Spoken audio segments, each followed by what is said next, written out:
Hello everyone, good morning, सुप्रभात, राधे राधे। फ़िलहाल अभी मुझे कुछ समझ नहीं आ रहा है, लेकिन जीवन जीने के लिए समझना पड़ेगा और करना भी पड़ेगा। आजकल दूध दही घर में कुछ भी नहीं है, दूध आ ही नहीं रहा है। 1.5 लीटर दूध आता था तो उससे दही मट्ठा बहुत कुछ तैयार हो जाता था। लेकिन दूध ऐसा है ना कि अभी मैं बोलने भी नहीं गई, पैकेट वाला दूध आ रहा है तो देखते हैं फ़िलहाल अभी दूध कहाँ से बोलते हैं, कैसे बोलते हैं, या फिर पैकेट से ही काम चलता है। तो सबसे पहले सुबह उठ के मैंने थायराइड की दवा ले ली है, पानी ले लिया है। अभी थायराइड की दवा लेने के बाद पहले तो मुझे पता नहीं होता था कि मतलब कितनी देर बाद कुछ खाना पीना चाहिए, लेकिन अभी जो है मुझे पता है कुछ दिनों से। तो थायराइड की गोली मैं पानी से लेती हूँ। दूसरी चीज़, उसके 30 मिनट बाद ही चाय कोई ड्रिंक वगैरह मैं लेती हूँ, जैसे हर्बल टी या फिर कोई पानी वगैरह जो मैं पीती थी। तो सबसे पहले सुबह सबके लिए चाय चढ़ा दी है। पैकेट वाले दूध की चाय भी आजकल अच्छी नहीं लगती, जिस चीज़ की आदत पड़ जाती है ना वही चीज़ अच्छी लगती है। तो चाय अच्छे से खौल चुकी थी। अदरक मैंने बाद में डाला क्योंकि ये पैकेट वाला दूध है, मौसम भी थोड़ा सा गर्मी का आया है ना, तो चाय खौलने के बाद ही अदरक डालें तो वो फटेगा नहीं।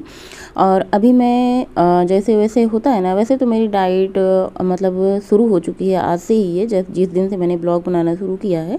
लेकिन थोड़ी सी डाइट में आना मुश्किल हो जाता है जब हम कहीं से लौट के आते हैं, क्योंकि हमें 15 दिन 20 दिन उस चीज़ की आदत लग जाती है।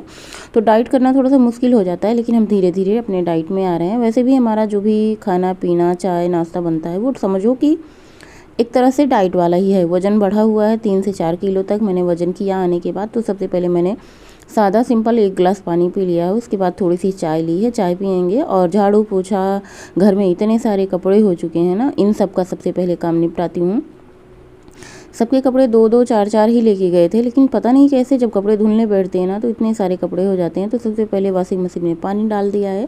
अब हम इसमें डाल देंगे निरमा। आप लोग कौन सा निरमा वॉशिंग मशीन में यूज करते हैं, कमेंट में बताइएगा। कौन सा निरमा ज़्यादा अच्छा होता है, सर्फ एक्सल ज़्यादा अच्छा होता है या फिर एरियल ज़्यादा अच्छा होता है, या फिर कौन सा कपड़ा कौन से मशीन में कौन सा निरमा ज़्यादा सही होता है। तो सबसे पहले यहाँ पे मैं निरमा डाल देती हूँ और पानी डाल देती हूँ, और उसके बाद मशीन को 1-2 मिनट तक अच्छे से घुमा देती हूँ ताकि निरमा अच्छे से मिक्स हो जाए।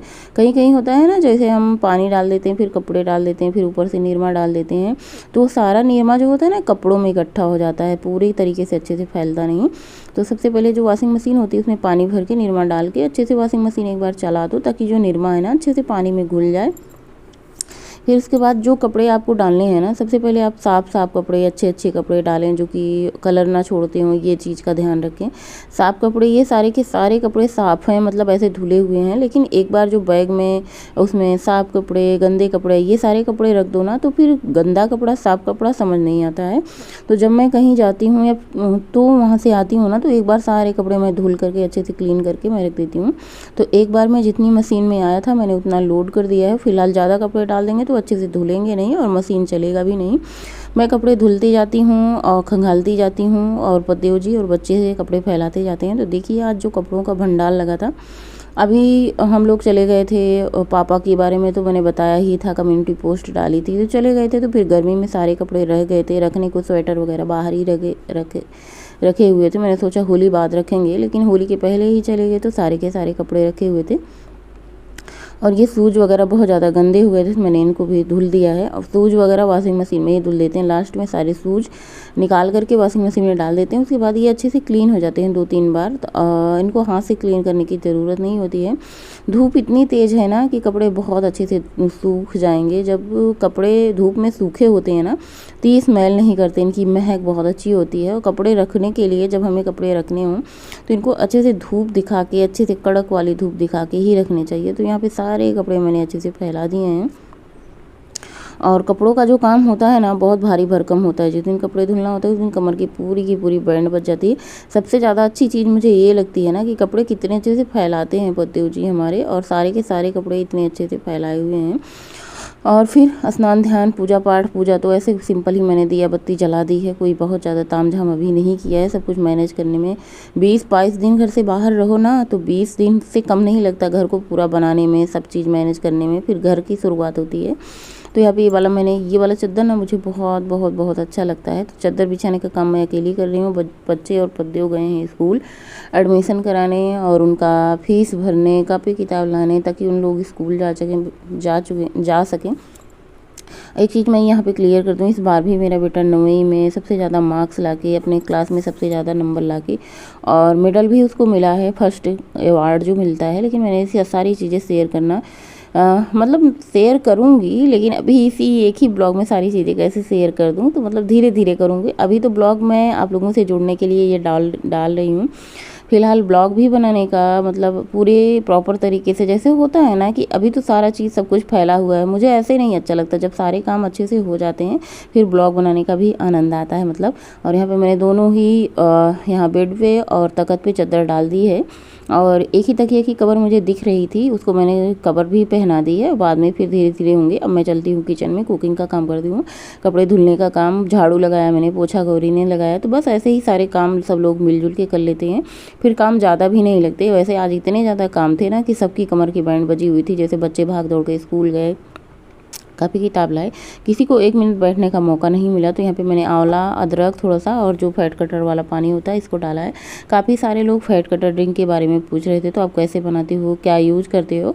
तो मैंने 2 बार शेयर कर चुकी हूँ, पर मुझे ये याद नहीं रहता किस वीडियो में मैंने शेयर किया। टाइटल डालूंगी इस बार जब मैं फैट कटर ड्रिंक की वीडियो बनाऊंगी ना, तो फैट कटर ड्रिंक करके मैं ऐसा कुछ टाइटल डाल दूंगी, ताकि आप लोगों को ढूंढने में आसानी हो और मुझे भी बार बार बताना ना पड़े। फिर से मैंने सब्जी निकाली, जो कुछ बची खुची सब्जी थी, जो कि पद्देव जी कभी बनाते थे कभी नहीं बनाते थे।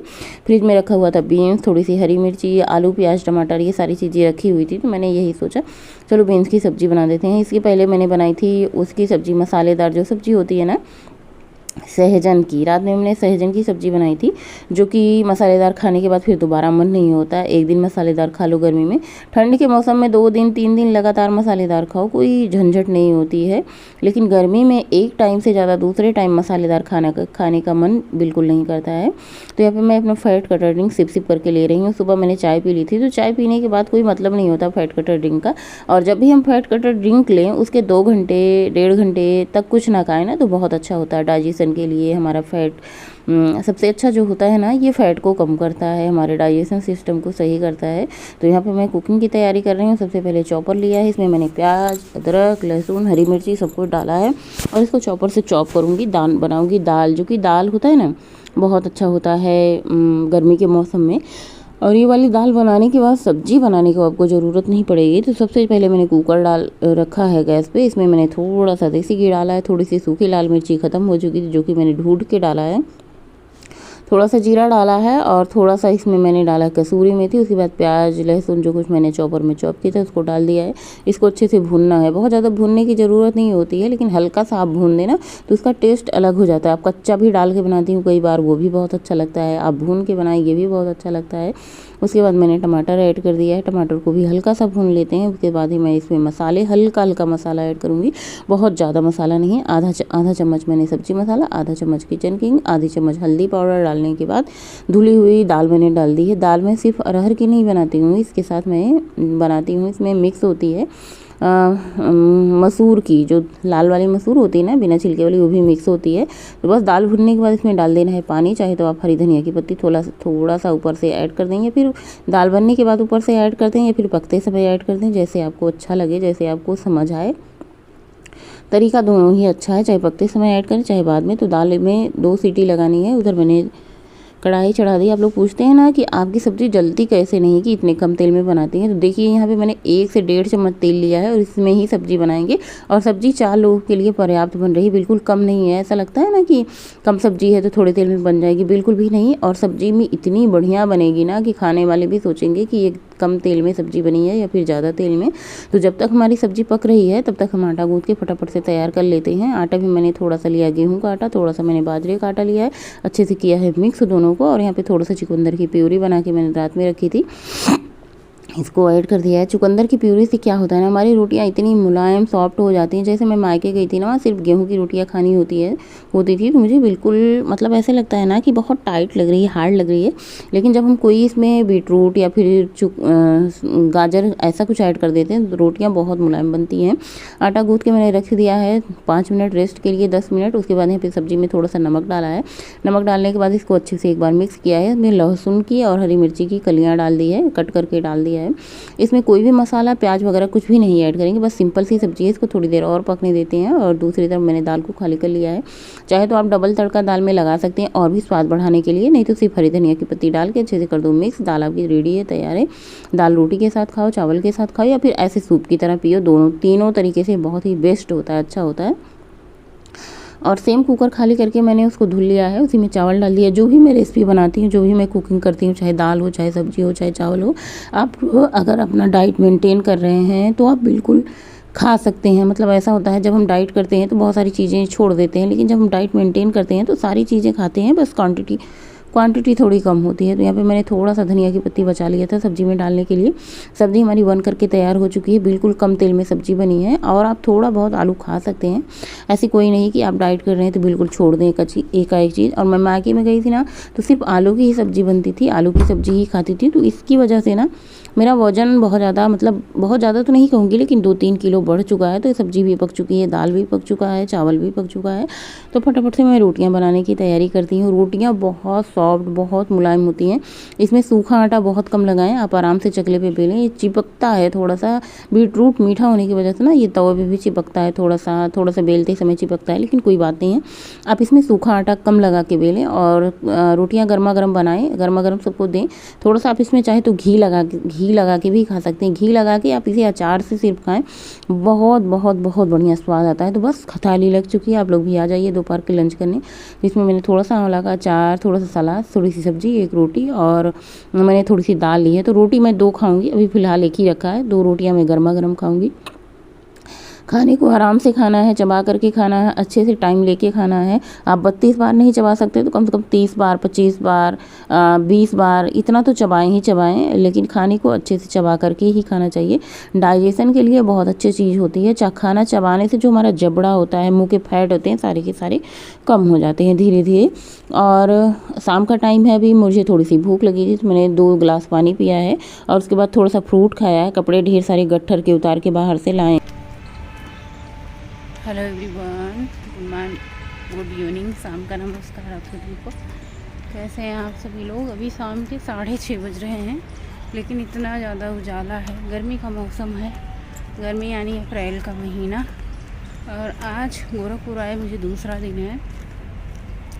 हिम्मत तो नहीं हो रही थी, सच पूछो, नहीं ब्लॉग बनाने की, नहीं टहलने आने की, कुछ भी मन नहीं हो रहा था अंदर से। लेकिन गैप भी हो रहा था, मेरे पास कोई वीडियो नहीं बनी थी और जितनी पुरानी वीडियो थी मैंने आप लोगों के साथ शेयर किया। सो मैंने ब्लॉग बनाना सुबह से शुरू कर दिया और एक्सरसाइज अभी नहीं शुरू की है क्योंकि मन नहीं हो रहा था। बस सिंपल सा एक छोटा सा ब्लॉग बना के आप लोगों के साथ शेयर करेंगे। बाकी बहुत सारी बातें आप लोगों से करनी है, बहुत सारी चीज़ें शेयर करनी है जो कि मैं शेयर करूँगी धीरे धीरे। लेकिन अभी थोड़ा सा घर की साफ़ सफाई, घर का रख रखाव, ये सारे काम, कपड़े की धुलाई, सफाई, ये सब शुरू है। और छोटे छोटे ब्लॉग मैं बना के जो भी कुकिंग वगैरह करूँगी, जो भी करूँगी आप लोगों के साथ शेयर करूँगी। तो बस आप लोग बने रहिए। सबसे पहले मैं टहल लेती हूँ थोड़ा सा, और मैंने सोचा चलो भाई एक्सरसाइज नहीं शुरू किया, वॉक तो शुरू कर देते हैं। थोड़ा सा टहल आते हैं, मन भी थोड़ा सा आन मान हो जाएगा, मतलब बहल जाएगा। जैसे आन मान होने का मतलब बहल जाएगा। तो मैं वॉक पे निकल चुकी थी। आज मेरी सखी सहेली कोई भी नहीं है, मैं अकेली हूँ और मौसम बहुत अच्छा लगता है, पतझड़ वाला मौसम। और 2 चक्कर मैंने वॉक किया। शूज़ नहीं पहन के जाते, जब शूज़ पहन के जाते हैं ना तो चाल थोड़ी सी तेज़ होती है। तो आज मेरा मन नहीं हो रहा था, बस ये मन हो रहा था कि टहलने चली जाऊँ, शुरुआत कर दूँ अपनी दिनचर्या की, और बाकी फिर बाद में धीरे धीरे होता रहेगा। और जब सखी सहेली रहती है ना तो टहलने में 2 गुना आनंद आता है। सो आज का ब्लॉग मैं यही पेंट करूँगी, जो भी मैंने कुछ शूट किया आप लोगों के साथ शेयर किया। आई होप आप लोग समझेंगे, जानेंगे और